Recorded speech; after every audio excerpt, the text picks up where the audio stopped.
We are on the eve of an authoritarian administration. This is what 21st century fascism is starting to look like. A woman is, they can be femme, they can have a penis, they can have a vagina. What is a woman? Well, they're going to have hormone replacements. I would say your hormones are probably what make you a woman for the most part. You can be born a woman, but, you know. What is a woman? A woman is a powerful, strong, like we're all together for each other. What is a woman to you all? Someone that identifies as a woman. What is a woman? That's a question. What is a woman? A woman is anyone who identifies as a woman. Today we're tackling a statement that's been making the rounds, and honestly, it's got me rolling my eyes so hard I might pull a muscle. We're talking about Alexandria Ocasio-Cortez claiming that America is on the eve of fascism. Welcome back to Black Coffee Podcast. Now I get it. Politics is a contact sport and emotions run high.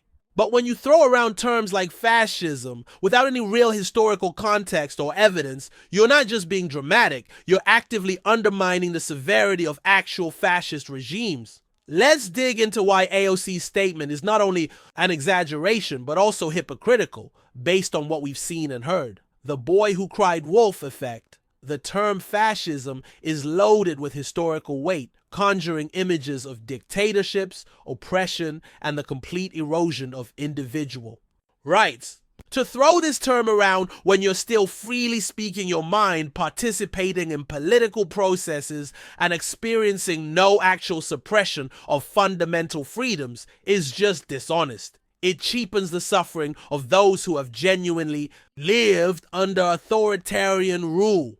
The source says that AOC is apparently claiming America is on the eve of fascism, which does not demonstrate that such a thing is happening. Rather, it states that a claim was made and will be discussed. The convenient villain. It seems like every time there's a change in political leadership, especially a return of Donald Trump, the left starts shouting fascism. It's like a script. This tactic allows them to avoid any real self-reflection and demonize the opposition. It also serves as a convenient distraction from the real issues. The sources describe many individuals and organizations within the left as losing it over Trump's return to office. Instead of constructively addressing concerns, they default to hyperbole and labels. The selective memory. Let's not forget, these are many of the same people who were defending Joe Biden, even when his actions were questionable. As the sources describe, Biden's inner circle were aware that he was signing executive orders without understanding them. The sources describe him as a puppet of his wife and deep state actors. AOC's claim is hypocritical since she is focusing on a villain rather than acknowledging any issues with her own party. The source states, when the country is failing under Joe Biden, she had to protect Joe Biden. AOC claims that we are on the eve of an authoritarian administration. Yet we're still seeing protests, freedom of speech, and a functioning democratic process, even if some may not like the results.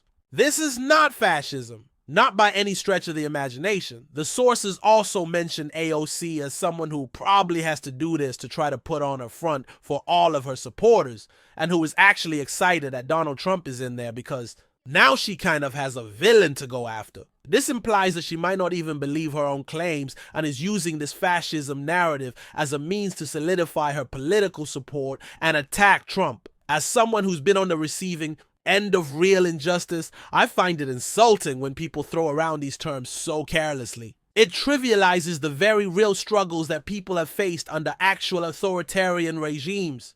We cannot have a productive conversation when people resort to these extreme exaggerations. AOC's statement is not just wrong, it's a disservice to anyone who genuinely cares about preserving democracy. Black healing is resistance. Indigenous healing is resistance. Trans healing is resistance. Have the audacity to heal yourself. When you heal yourself, you heal your lineage and your ancestors. Have the audacity to love yourself. Because when you love yourself, it is a you to every oppressor that would have you drown in your self-hatred.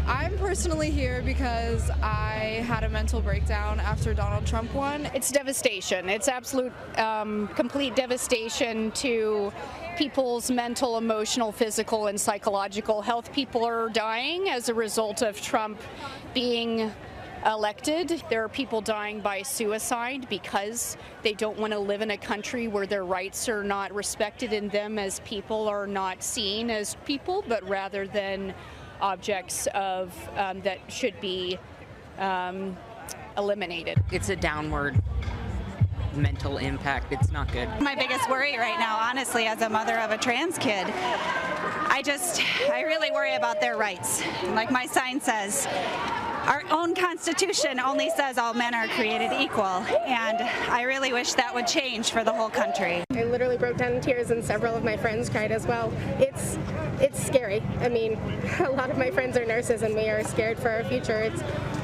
I think that the people that are in support of it are probably in support of it for the wrong reason. They want cheaper eggs and gas and milk. So what does that mean, white supremacy is terrorism? Have people been terrorized by white supremacists? Do you notice that almost everyone here is white? White started it, white got to fix it. Okay, just wanted to make sure. Illegal immigration is a farce. What do you call it? What do you call it? Undocumented? Government. It's an imaginary line. I dare you to cross the Canada-United States line. White man, how dare you? How dare you? That was kind of racist. I'm a privileged white man too. But you know what I'm doing? You just called me a privileged white man. You cannot be racist to white people because white people are the dominant race in this country. Full stop. You were calling me privileged when you don't know anything about me. I could have grown up in Section 8 housing. This is privilege. Okay, all right. Tell me this. Tell me this. Tell me this. Tell me this. Tell me this. Privilege. I'm not sure it's the cold. I think maybe it's that you're afraid of the crowd sizes, and that hotels are still available, and that a lot of people, as many people as showed up for Barack Obama or Joe Biden or whatever, won't be showing up for your inauguration. I think it's the crowd sizes. That number is more important than the temperature number. And they've been given 11 science-backed activities to try and cope with their sense of hopelessness, would you believe? That includes exercising, doing a creative activity.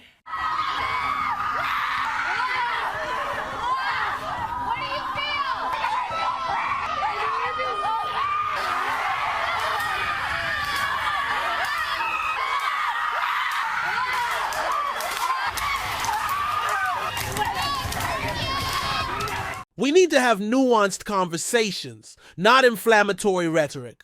We need to address real problems, not create boogeymen to distract from them. It's time for the left to stop with the hyperbole and start with some actual substance. What do you think? Let me know in the comments below. Don't forget to like and subscribe, and I'll catch you next time on Black Coffee.